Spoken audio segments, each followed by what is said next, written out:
is gonna send out a call for everyone. It's the day before now? I suppose. At the day we begin then? Or? The day before? What day are we supposed to come back, just so I can sync with Canada? Well, I can look here and say that we are back 24th. now the 24th of Neth. Okay, so we're on the 23rd technically right now. But... Technically, yeah. Riff will be in her basement. Just saying. She can't leave. Raphael has sent out a call that she better well leave for an hour, because he has a thing he needs to talk about. To all of us? Did TDS All of do... you, yes. Does Riff have the time? You can. Does Zoe have the time? Yes. As you come into the room, Laurel will stand there with a bottle of champagne. Not I'm going to quite. that one. It's a girl! Oh, Hooray! Yeah, Ballard is wearing his maternity shirt. Yeah. Go ahead. Just Go because ahead, drag your token over. Yeah, just because I don't want to... And Ballard has so much health. Ballard is slightly healthy. I can't be asked changing everything, so... What's up with him? I don't know what is up with him. You can punch him, it's like he doesn't... Crazy. Actually, much no, is on my Raphael's token? health, look at his. Yeah, Raphael's health. Raphael's Oh God, you people! How do How you much do is this? how much health is on my token? Get so much health. You got 80 71. health. I have But 80. that's only with false life. Look Yeah, that's look at false. the I'm Rifflet if you want supposed like to have brutal 71. health. Oh yeah, health. God, I'm Riff. like super low compared to everyone else. What? Ah. I think I've even got like a 14 constitution. you got more health than Zoe does, though. Yeah, but I should. Then we'll have more. You know, I'm Wait, not in the campaign. so I like- guess I've just been unlucky with my rolls. I've been very lucky. Are we on player locations I or know. Emerania? We are on player Play locations. locations. I will save his crabby too. Damn alchemists. It really is. But you know what? I countered a freaking dragon in Way of the Wicked, so... I made a... I stood up for every alchemist in the world that day.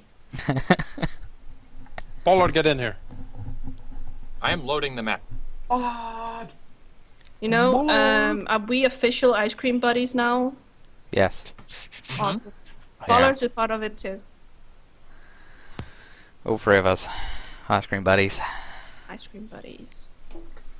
Ice cream buddies! Nobody invited Laurel. He was working late that night, just sitting alone in his room working. Of course. Well, I don't Invited. think he would support the whole moody thingy with eating ice cream. Nobody even went to go look for him. We don't even know where you are. Yeah, we don't know where to look for you anymore. There's too many Nobody even knew locations. where he was. Where are you? There's He too died, many. no one would know. There's too many places to look.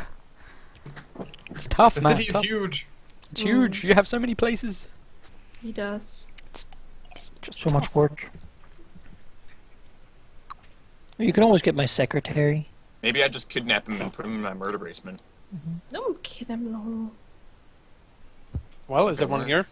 Where am I? No, I'm looking for my token now. You're sitting in the common room by Yeah. the table. in the secret Base hideout. 0. There we go. Yeah, see, my health is fine. I have 71. Right, shall we do a recap? Is that a new I suppose? token?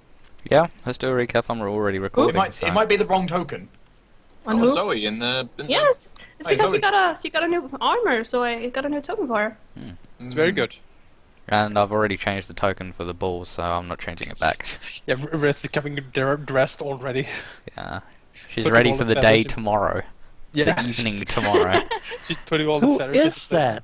I mean, who is that girl? You'll never know. Recap, I suppose. Yeah. I guess. Who's doing it? Oh no, you're the GM. Fine, I'll dice roll it. Dice roll it. Time! God damn it! I really don't remember what happened last time though. Jailbreak. Jailbreak. Okay, Oh, at a fortress. There was a That's whole true. fortress thing. We went with the cheese wagon to the fortress to save Prince William.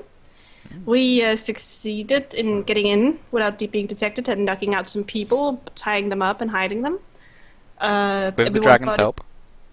Yes, the dragon was so nice to help and use His noxious gas. what's it called? Color Color spray. Color spray. spray. I kept thinking rainbow. I don't. Rainbow! Opens his mouth, yes, Rainbow. rainbow comes out. Yeah, he puked Rainbow rainbow. beam. He puked rainbow on them. and they all fell asleep. Then everyone wanted to loot this chest that was in the Empress room, so they stole the gold and gemstones. We went into... I took my share, yes. Then we found the hidden button in the snake's mouth that closed, but luckily I did not. Also, we didn't get her hand stuck in there. We went into the basement, fooled some guards, took them out with silence. We removed the barriers on the door so we wouldn't be disintegrated and their alarm spell wouldn't go on. We got to kill the doctor and the torturer. With Laurel's help, he put some stickiness, basically dough, on the staircase. So we had some extra time because the nice doctor went and set the alarm off. And luckily, with Laurel's help, we got both handles to work. So we could open the double doors into the prince prison. They successfully went in, got him out, and on the hang of a hair, Raphael could hear the angry Empress footprints stomping around. We quickly ran to a place where we could remove the barrier so we could get out. We succeeded, got out, being extremely lucky there. Got to Riv's house, helped the prince, and Laurel and Zoe got some toxins out of him and healed him. And isn't that basically it? I think we sat around and chatted for like 2 hours. Yeah, afterwards. we talked to the prince and gave him some stuff that he wanted. Yeah. There is now a collection of art all over the walls. Then there's been a lot of downtime. About 10 days worth. Are we going to tell the chat what we each have done during downtime? We should. Your choice. Zoe has been very busy. First of all, she has worked a lot with her campaign. She has talked to Sebastian, who has chose to join her. She talked to the loyalist leader.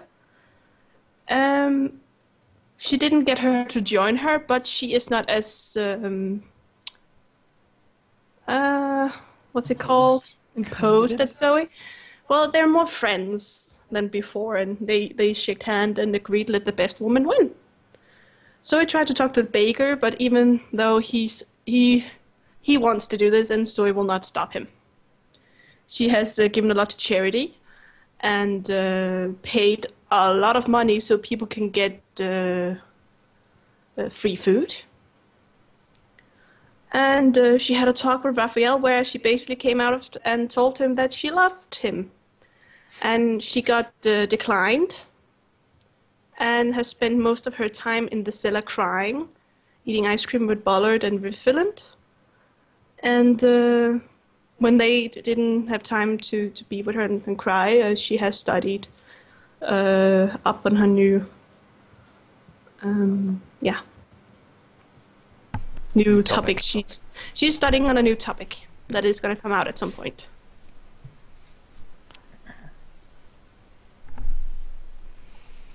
I can do mine really quickly. Riff crafted, done. Yeah.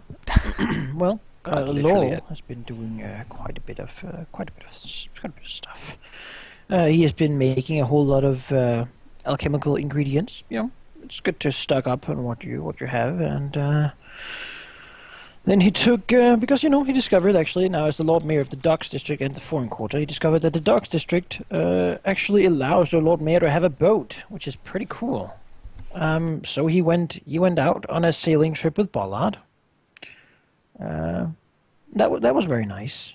The Prince Bishop came along for a little while because apparently he was tired of people visiting him all the time, so that was good. Hang on a little bit of him.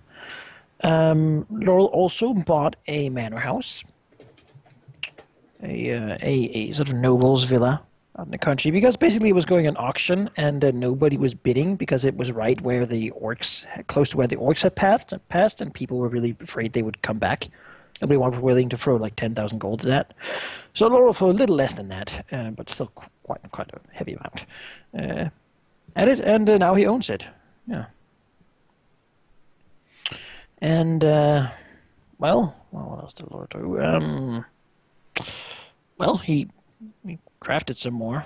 I can see something. Certainly did, and he also went to. He began doing some research requiring some of Ballard's blood and a lot of drugs. Yeah. But that'll probably be more on that later, really. Another thing he's done, Halldamir, is to find a tower, because he's looking for a permanent place to be in the Dark District that's sort of sizable. So he's found a large old tower called the Abyss. The Abyss Complex. It's an old prison tower that has now been left to basically fall apart because it wasn't really worth having it. It's too pricey for prisoners. And he's hired some dwarves to take a look at it, try to make it stable so it doesn't collapse, and then he'll try to reclaim it and rebuild it. Only problem is that the dwarves are very busy, so he's going to have to wait a little while, which he's very sad about. What else has he done? Well, he's hired a couple of bards who will now go around and basically play music and sing at his second store, the nice place. He's been doing some stuff with Alchemy. He's actually had a lot to do, crafting different things and whatnot. He hasn't really got a whole lot of new gear or anything. There hasn't really been time for that. Restocked his alchemical. Yeah. I think that's the main part of it. Yeah.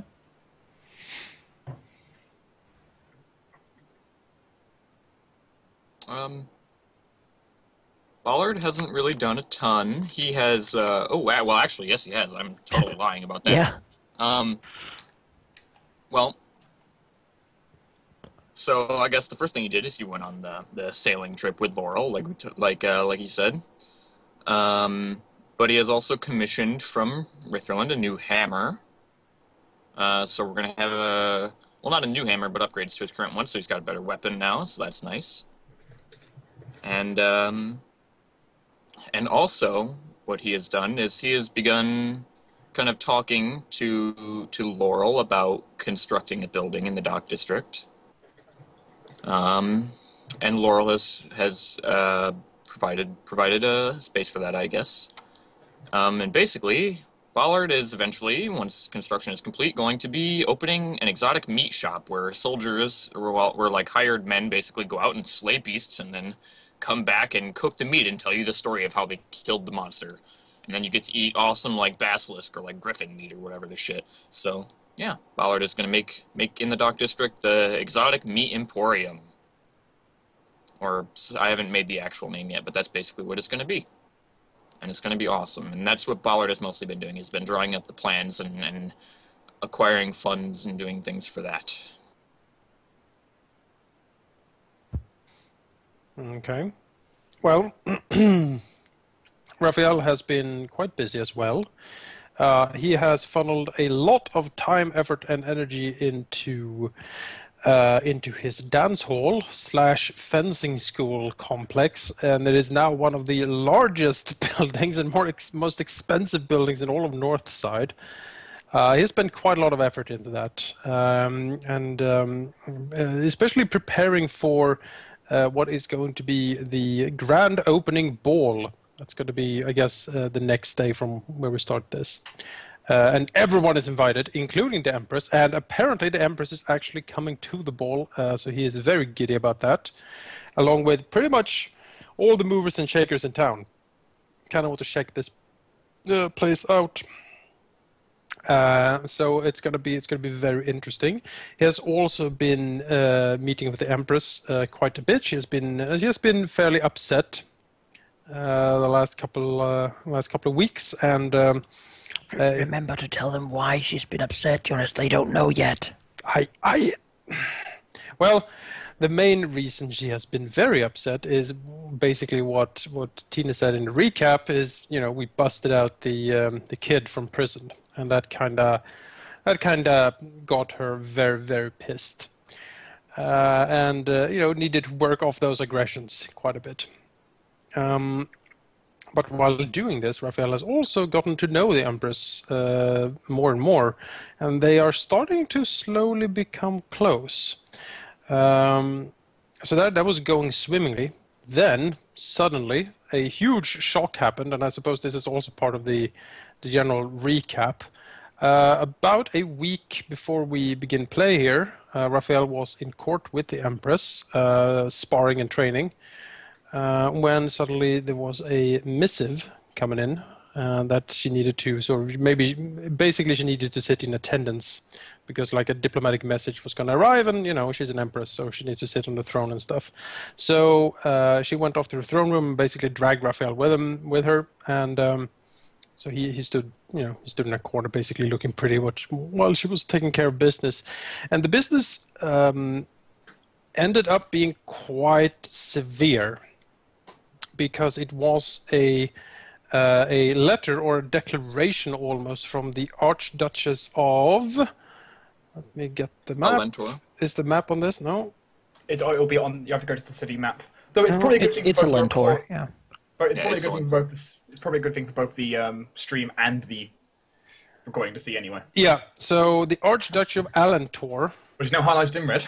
Which is now highlighted in red, basically delivered a face slap to the Empress and said that since the Empress cannot conceive children and she is basically the last of the family on the throne and her dynasty will die with her, the Archduchess of Alentor declared that she will now take the throne from her and basically declared open rebellion against the Empress.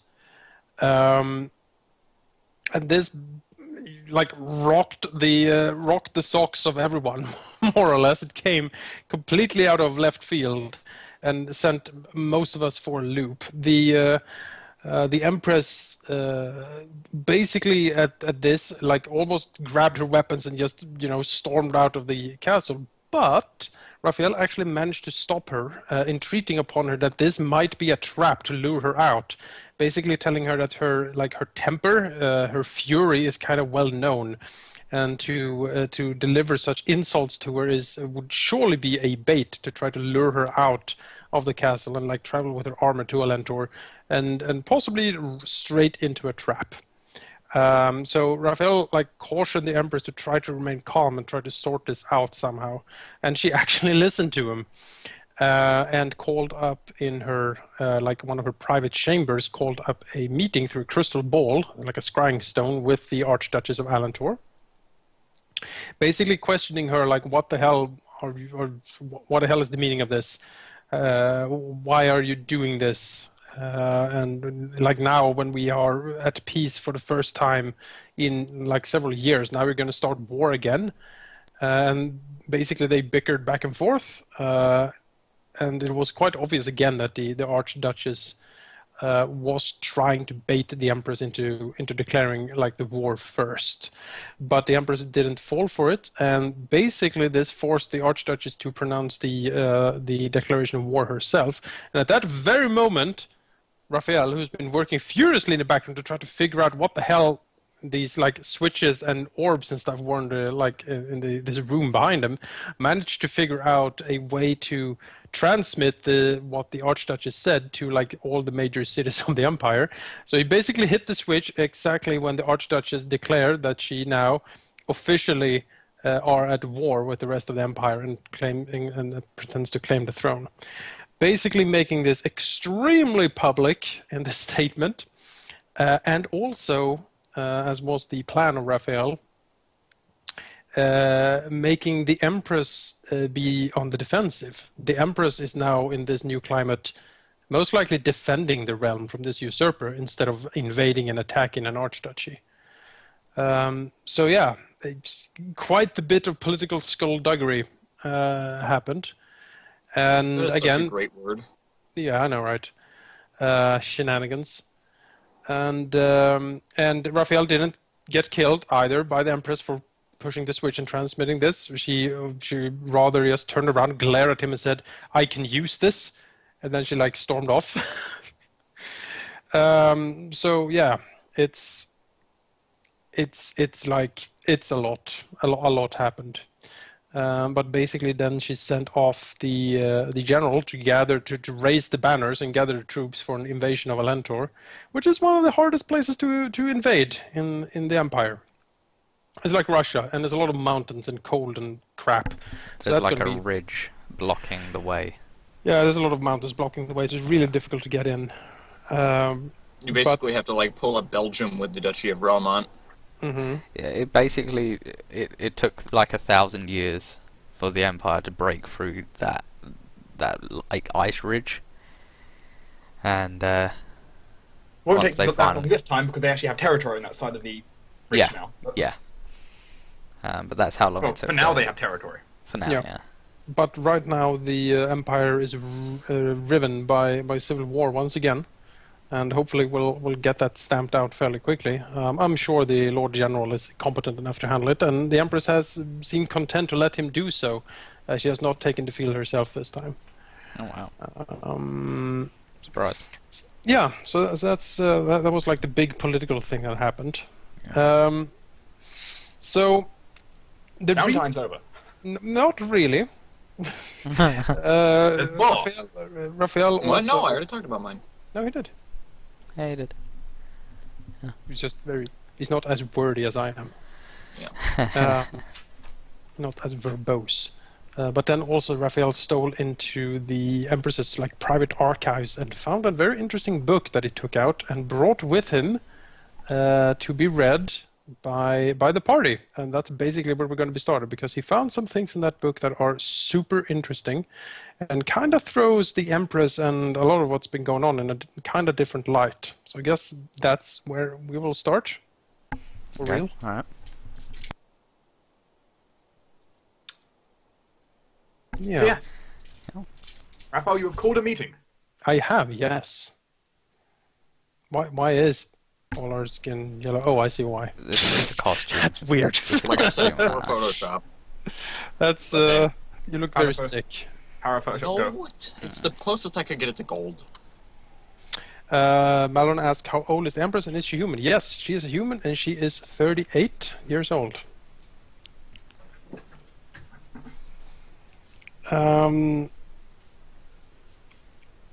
Yeah, so, also, I guess Raphael will sort of share this also with the group, and might have done so earlier also, that it is indeed true that the king and the empress can't really conceive children.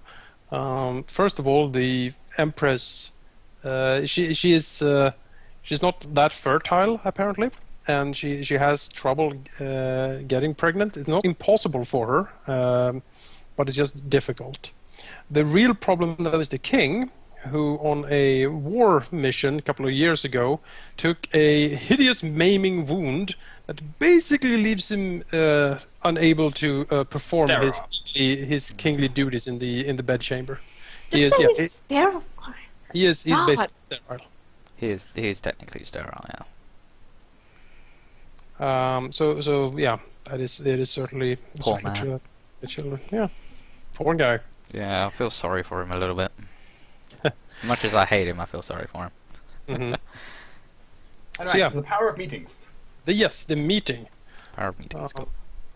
Yeah, you will, when the rest of the party are around, you will see Raphael sort of pacing back and forth, and you see a huge tome lying on the table. We're talking a huge book. This is the kind of book that would take you years to read from front to back. Oh, wow. But he's pacing back and forth quite a bit until like everyone is here. Also, the book itself is also quite interesting, engraved with like silver along the linings and very cryptic writing on the front. Mm-hmm.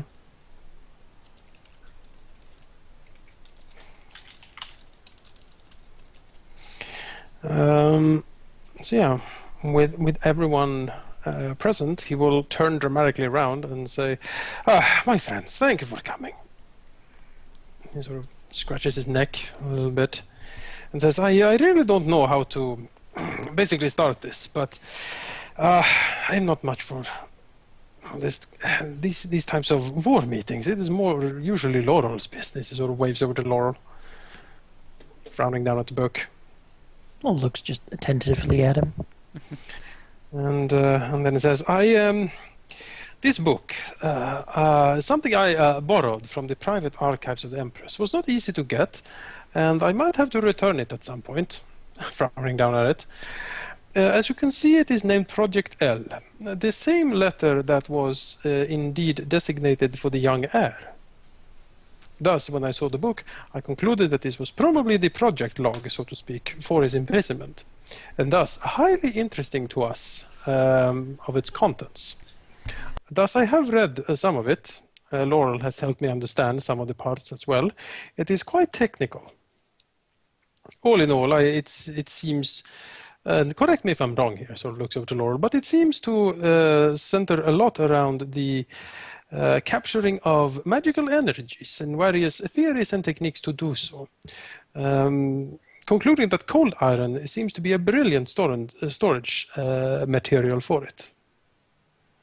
Most of it's very abstract theory that I don't really understand.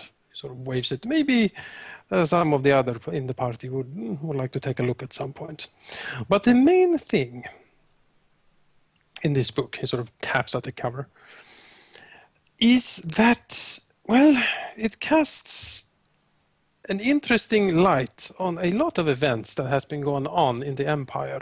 Events that, well, in light of what's in here, might not have been as we have conceived. He looks down at the book. A bit into it, the medical theories sort of shift over into a sort of a project log. About 9 years ago, a test subject with incredible magical potential was offered to the Empire as basically purchase from a group of assassins called the Midnight Lotus. The price for the boy was 10,000 platinum pieces. He was then taken to the Imperial stronghold to be raised under the project. 5 years ago, an entry states that the test subject's raw will was too strong to keep him from being tutored by the doctor in fear of that he will tap into his power and escape. He was then apparently placed into isolation for an unspecified amount of time. This has some striking facts connected to it. The boy is never named in the tome. The time when he was bought from the Assassin Guild seems to suggest that it was about 1 year after the Empress took the throne. He sort of frowns down upon him, upon the book.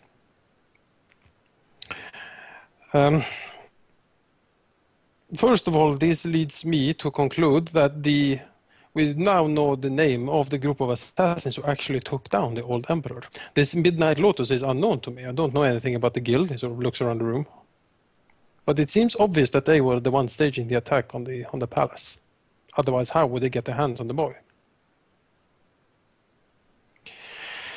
The second conclusion from this is, well, they never stated it was actually the heir to the throne they sold back. It is also never stated anywhere in the book that this is actually the heir. This also leads me to believe that perhaps they never knew. About a year after the attack, when everyone is assumed dead, they are contacted by a guild to buy this extraordinary specimen of raw magical power. The boy would have been 5 years old at the time, 4 when he disappeared. It is not inconceivable that the Empress actually never saw him before that, or that she didn't recognize him. Sort of frowns down at the book. I am not sure, but I do think that the Empress, before she became Empress, was, well, she was the crown princess and married off in a political marriage to the now king. They didn't live in the capital city. They lived quite far from here. As such, she never visited the capital much, I would believe. It is not inconceivable then that she only saw the crown prince when he was an infant. And if he was bought 3 years later, that she never actually realized it was him she bought back. And she just thought that it was a boy with some magnificent power. He nods. Indeed, that seems to be the case. If you read further into it, it says that at some point he becomes unruly and hard to control, and as I said, they put him into isolation, whatever that means. Then comes the order to get results. Since he's not being tutored anymore, he is hard to find to work together with the project. The Empress becomes impatient, and this is during the time of the Elven Wars, I think. She becomes impatient, she's in the field, she wants results. Possibly that all this cold iron she's acquiring should not be wasted, and the war futile, most like. She wants results, and demands of the people in charge of the project. The priest, wizard, and the doctor then turns to more extreme means, I would think. He doesn't say in the book, he sort of taps at it. He doesn't say exactly what they did, only that they are stepping up their efforts, more or less. And this is also mind you, the things that are reported back to the Empress, presumably. Therefore, they actually never tell her that they are torturing the boy for this. They only produce results, and she doesn't ask.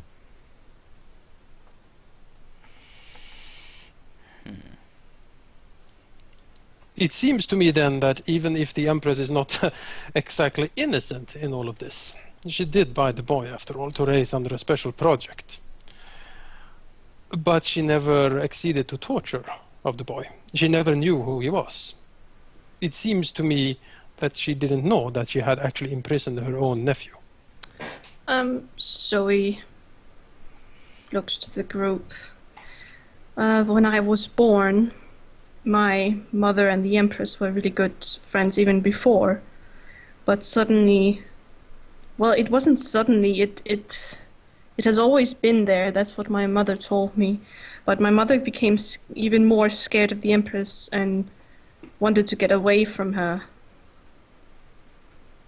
She told me that the Empress became more and more craving for power, and that craving scared my mom, and she wanted to get away from her with me. Rahal nods. But this is many years ago, since I was only an infant. He nods.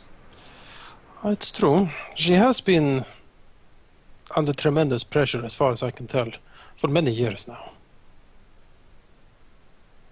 Back then, she was not the Empress, though. He nods. No, I don't know, was this before or after she was married? This was before she was an Empress. I don't know if she was married, I didn't ask. Because... She would have been married. Oh, she was married. He nods. Her hunger for power, I would think, is real. But it is not as malicious as we perhaps thought, sort of tapping the book. Rift nods. I will confess that I have changed my mind a bit about the Empress after reading this, and also after spending the last couple of weeks together with her. She is actually human, I can say that much. She has kindness, she has goodness, but it is buried deep. He frowns.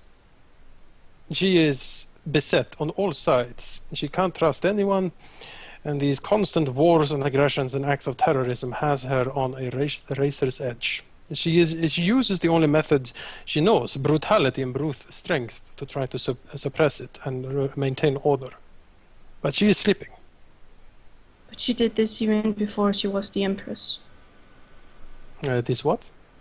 She was already like this before she was the Empress. Well, she was the grand champion of the arena. She was a great warrior. No, what I'm saying is she was already craving for power and being this type of person before she was the Empress. He shrugs. She is nobility, part of the imperial family. To crave power, I think, is something they teach them from childbirth, is it not? I was never taught that. Well, Zoe, but you are special.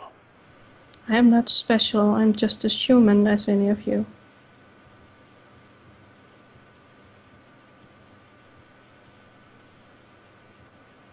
Nothing more.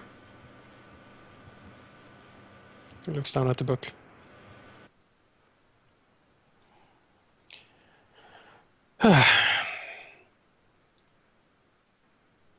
Yes, well, and my point is that although she is ruthless and desperate to maintain her rule, I do not think she is quite the tyrannical maniac and villain we have painted her to be. Riff will nod and say, yes, I tend to agree with you, Raphael. From what little I've seen of her, she does seem more human than we've given her credit for. And perhaps you have indeed seen more of her human side. And from what you've just said, she does actually seem like a person gripping to the power that she has. I do know that several years ago she had a close friend and confidant in the then champion of the Empire, the so-called Imperial First Sword, a defender of the Empire and of the Empress personally.